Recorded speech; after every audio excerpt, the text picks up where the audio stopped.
Дождот не ги одврати парижаните да излезат на протести за климатските промени, загрижени за влошувањето на временските услови.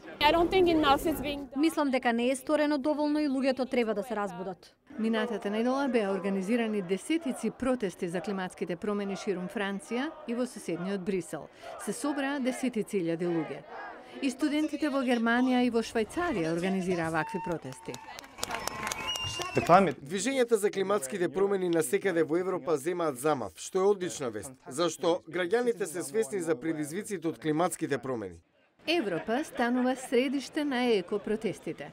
Предничи со мерките за намалување на емисијата на издувни гасови во атмосферата, но експертите велат дека европските влади треба да сторат повеќе. Во Франција, председателот Емануел Макрон го лансираше самитот Една планета, дури ги покани американските научници да се преселат откако администрацијата на Трамп одлучи да се повлече од Париската спогодба за климатски промени. Но критичарите го обвинуваат Макрон дека останува само на зборови. Покрај убави реченици за заштита на планетата, владата не ги сваќа сериозно предизвиците со климатските промени. За сега нема силни мерки за намалување на емисијата на издувни гасови во Франција. За сега европските граѓани ги преземаат работите во своји раце.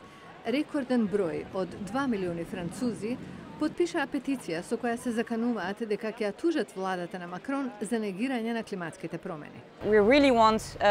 Сакаме да ја зачуваме планетата, но и да ја истакнеме потребата граѓаните да бидат дел од решението, да бидат дел од оние што одлучуваат.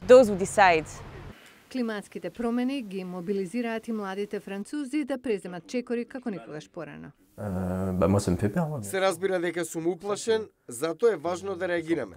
Треба да се мобилизираме и да извршиме притисок врз оние кои носат одлуки, независно дали се политичари или индустрии.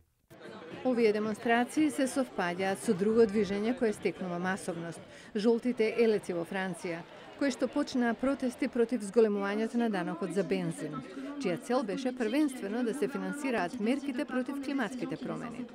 Но многумина велат дека двете групи се борат за иста кауза – социјална правда и подобар живот.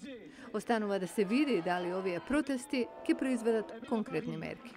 Malgré le climat de peur, on était 130 000 dans toute la France.